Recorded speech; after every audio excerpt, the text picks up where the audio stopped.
Hi friends, అందరికీ నమస్కారం. Welcome to my channel. ఈరోజు మన ఛానల్లో మరొక కొత్త రెసిపీ వచ్చేసి చాలామందికి ఎంతో ఇష్టమైన ఎగ్ కర్రీని చాలా సింపుల్గా ఎలా చేయాలో చూసేద్దాం. ఇలా చేసిన ఈ ఎగ్ కర్రీ అయితే చాలా టేస్టీగా ఉంటుందండి. ఇలా చేసిన ఈ ఎగ్ కర్రీ అయితే రైస్‌లోకే కాకుండా చపాతీలోకి కూడా చాలా టేస్టీగా ఉంటుందండి. మీరు కూడా ఇలా ఒకసారి ట్రై చేసి చూడండి. అలాగే ఫ్రెండ్స్, మా ఛానల్‌ని ఇంతవరకు సబ్స్క్రైబ్ చేసుకోకపోతే సబ్స్క్రైబ్ చేసుకోండి. పక్కనే ఉన్న బెల్ బటన్‌ని ప్రెస్ చేయండి ఫ్రెండ్స్. అప్పుడే నేను పెట్టే ప్రతి వీడియో మీకు నోటిఫికేషన్ ద్వారా వస్తుంది. మరి నోరూరించే ఈ ఎగ్ కర్రీని ఇప్పుడు చాలా సింపుల్‌గా, టేస్టీగా ఎలా చేయాలో చూసేద్దాం. ఎగ్ కర్రీ కోసం ముందుగా స్టవ్ ఆన్ చేసుకొని ఒక 2 టేబుల్ స్పూన్ల వరకు ఆయిల్ వేసుకోవాలి. ఆయిల్ వేడైన తర్వాత ఒక 3 వరకు మీడియం సైజ్ ఆనియన్స్ తీసుకొని ఇలా చిన్న ముక్కలుగా కట్ చేసుకొని వేసుకోవాలండి. ఇక్కడ నేను ఒక 4 వరకు ఎగ్స్ వేస్తున్నానండి. మీరు కావాలనుకుంటే ఎగ్స్ ఎక్కువైతే ఆనియన్స్ కొన్ని ఎక్కువ కట్ చేసుకొని వేసుకోవచ్చు. స్టవ్‌ని మీడియం ఫ్లేమ్‌లో పెట్టుకొని ఈ ఆనియన్స్ లైట్ గోల్డెన్ కలర్ వచ్చే వరకు ఫ్రై చేసుకోవాలి. ఆయిల్‌లో ఆనియన్స్ మంచిగా ఫ్రై చేసుకుంటేనే మనకి ఎగ్ కర్రీ నీచు వాసన రాకుండా చాలా టేస్టీగా ఉంటుందండి. ఇలా ఆనియన్స్ ఫ్రై చేసుకున్న తర్వాత దీనిలోకి ఒక హాఫ్ టీ స్పూన్ వరకు అల్లం వెల్లుల్లి పేస్ట్, ఒక పావు టీ స్పూన్ వరకు పసుపు, ఒక టీ స్పూన్నర వరకు కారం వేసుకోండి.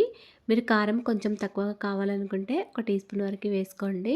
ఇలా కారం వేసిన తర్వాత మొత్తం అంతా కూడా ఒకసారి బాగా కలుపుకోవాలి. ఒక 50 సెకండ్స్ పాటు ఇలా ఆయిల్‌లో కారంని ఫ్రై చేసుకోవాలండి. అప్పుడు ఎగ్ కర్రీ చాలా టేస్టీగా ఉంటుంది. తర్వాత దీనిలోకి ఒక 2 టీ గ్లాసుల వరకు వాటర్ వేసుకోవాలి. ఇలా వాటర్ వేసిన తర్వాత ఆనియన్స్ మొత్తం వాటర్‌లో కలిసే విధంగా బాగా కలుపుకోవాలి. ఇప్పుడు దీనిలోకి రుచికి సరిపడా సాల్ట్ వేసుకోవాలి. ఒక టీ స్పూన్ వరకు సాల్ట్ వేసుకోండి. సాల్ట్ వేసిన తర్వాత కూడా మళ్ళీ ఒకసారి బాగా కలుపుకోవాలి. మనం వేసిన వాటర్‌లో ఆనియన్స్ కొద్దిగా ఉడికిన తర్వాత ఒక్కొక్క ఎగ్గును తీసుకొని ఈ విధంగా పగలగొట్టుకొని వేసుకోండి. నేనైతే ఇక్కడ ఒక 4 వరకు ఎగ్స్ తీసుకొని బ్రేక్ చేసుకొని వేసుకున్నాను. మీరు కావాలనుకుంటే మరొక ఎగ్‌ని ఎక్కువైనా వేసుకోవచ్చండి. ఇంకొక ఎగ్‌ను పగలగొట్టుకొనైనా వేసుకోవచ్చు. ఇప్పుడు ఎగ్స్ బ్రేక్ చేసుకొని వేసుకున్న తర్వాత ఇలా మూత పెట్టుకొని ఉంచుకోండి. స్టవ్‌ని సిమ్‌లో పెట్టుకొని ఇలా మూత పెట్టుకొని ఉంచుకోండి. ఒక 2 మినిట్స్ తర్వాత మూత తీసేసి ఎగ్స్‌ని మొత్తం టర్న్ చేసుకోండి. మీరు కావాలనుకుంటే ఈ ఎగ్ కర్రీ మొత్తమైనా కలుపుకోవచ్చండి. ఆనియన్స్‌లో ఎగ్ మొత్తం కలిసే విధంగా. అలా కూడా చాలా టేస్టీగా ఉంటుంది. ఎగ్ పీసెస్‌గా కావాలనుకుంటే ఇలా ఎగ్స్‌ని ఒక సైడ్‌కి టర్న్ చేసుకోండి స్లోగా. తర్వాత దీనిపైన మళ్ళీ మూత పెట్టుకొని మళ్ళీ ఒక 2 మినిట్స్ ఇలాగే ఉంచుకోండి.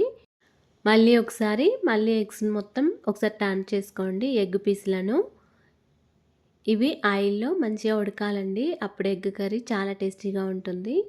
ఇప్పుడు మొత్తం అంతా కూడా ఒకసారి నెమ్మదిగా కలుపుకోండి. ఇప్పుడు దీనిలోకి కొంచెం కొత్తిమీర వేసి కలుపుకోవాలి. ఇలా ఎగ్ కర్రీలో కొత్తిమీర ఫ్లేవర్ చాలా బాగుంటుందండి. చాలా టేస్టీగా ఉంటుంది. మీరు కావాలనుకుంటే ఇంకా కొంచెం కొత్తిమీరను ఎక్కువైనా వేసుకోవచ్చు. ఇలా కొత్తిమీర వేసిన తర్వాత మొత్తం అంతా కూడా ఒకసారి కలుపుకోవాలి. మళ్ళీ ఒక 1 మినిట్ వరకు మూత పెట్టుకొని స్టవ్‌ని సిమ్‌లో పెట్టుకొని ఉంచుకోండి. ఇలా కొద్దిగా ఆయిల్ పైకి తేలే వరకు ఉంచుకోండి. అప్పుడు ఎగ్ కర్రీ అనేది పర్ఫెక్ట్‌గా కుదురుతుంది. ఈ ఎగ్ కర్రీలో ఎగ్స్ మొత్తం పర్ఫెక్ట్‌గా కుక్ అయ్యి వాటర్ ఏమీ లేకుండా చూసుకొని స్టవ్‌ని సిమ్‌లో పెట్టుకొని ఉంచుకోవాలండి. తర్వాత స్టవ్ ఆఫ్ చేసుకోవాలి. అంతేనండి, ఎంతో టేస్టీగా సింపుల్‌గా చేసుకునే ఎగ్ కర్రీ రెడీ అయిపోయింది. మీరు కూడా ఇలా ఒకసారి ట్రై చేసి చూడండి.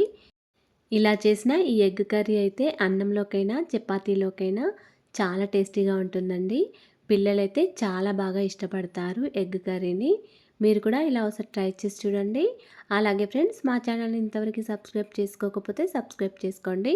లైక్ చేయండి, షేర్ చేయండి. ప్లీజ్ మా ఛానల్ని సపోర్ట్ చేయండి. Thanks for watching.